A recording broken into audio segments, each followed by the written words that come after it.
Here in Europe, we now expect Islamic atrocities daily. It's becoming routine. And nobody's ever surprised when the police and the media pretend they're motivated by right-wing extremism or mental illness or anything other than Islamic jihad. Nor are we surprised when the actual motivation turns out to be Islamic jihad again and again and again. Do you think we're becoming cynical? Europe's politicians are out of control, and one in particular is out of her mind. German Chancellor Angela Merkel is importing war into Europe, and she knows it. We all do. You'd have to be blind or stupid or progressive not to see it or not to want to see it.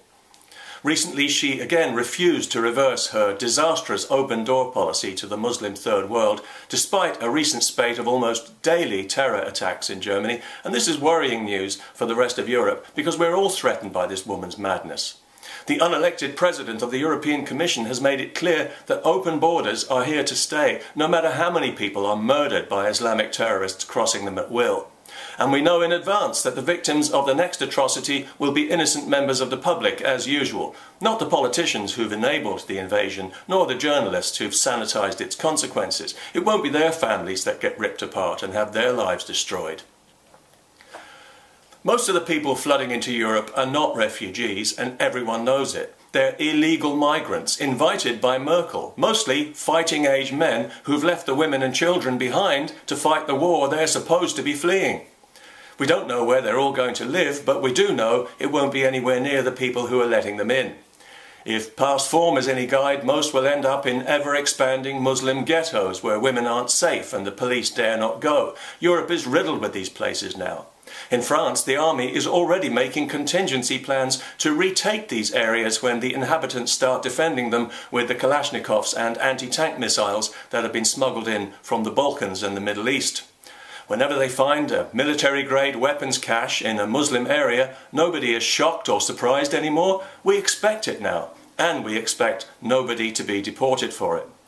Recently, the French Prime Minister said that we just have to learn to live with terrorism, which means they're simply going to wait for the next massacre, and then the politicians will put on their long faces and repeat their usual platitudes, which are now so threadbare they're beyond embarrassing. They're humiliating, degrading and insulting. They really need to find some new ones, or people might begin to doubt their sincerity. And they better make it quick too, because the next Islamic jihad murder could happen at any time. I'm a bit surprised we haven't heard about one already today, but then it is only lunchtime. The problem here is that we're not simply importing more people into Europe. We are importing a hostile parallel society that is never going to integrate. We're importing guaranteed social conflict, and given the supremacist nature of this parallel society, ultimately we are importing war. The politicians enabling this invasion must know that the longer it continues, the worse the violence is going to get. But they clearly consider the murder of innocent people a price worth paying to validate their political obsessions. Which brings me to the point of this video. The most common question I get asked by people who are worried about the forced Islamization of the West is, realistically, what can I do? Well, realistically, there are two things we can all do. We can speak out against it, and we can vote against it. Now, speaking out might well be traumatic, as you will get negative feedback. You might even get threats, depending on whom you're talking to. Also, your personal reputation is likely to suffer, and you might lose a few friends. You could even lose your job. And if you live in Europe, there's a chance you could be arrested and prosecuted as a criminal, as has happened to people in several countries. And that kind of vibe is not for everyone. I get that. But everyone can vote. And Brexit showed that we, the people, do have the power to change our society's direction if we focus together with intent and use that power.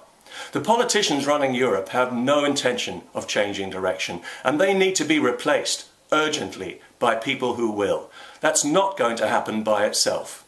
Brexit was won against all odds because millions of people made a personal decision to make a difference. If every individual who opposes the Islamization of the West makes a personal commitment to stop voting for the people who've enabled it and to vote for people who'll put a stop to it, things will change. If not, they won't. It really is that simple. And that's all that any of us has to do. And if enough of us do it, as with Brexit, it will happen. And if you feel that you can afford to speak out as well without having your life destroyed, that would be great. And the fact that I'm even having to say those words should tell you all you need to know about what's wrong with our society. An arrogant PC political class that thinks it knows best for everyone is the tail that's been wagging the dog for too long. It has twisted our society's liberal values around and turned them against us, and is now leading us by the nose into a violent dead end.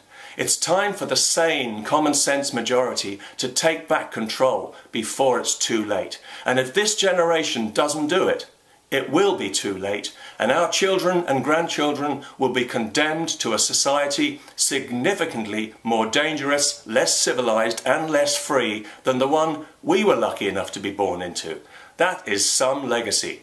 A society riven by permanent war, with knifings, shootings, suicide bombs, car bombs and machine gun massacres taken for granted. And it will be our fault because we can see it coming, even those of us who pretend we can't. We are not helpless here. We have a duty to put a stop to this madness, and we have the power. All we have to do is use it. Peace.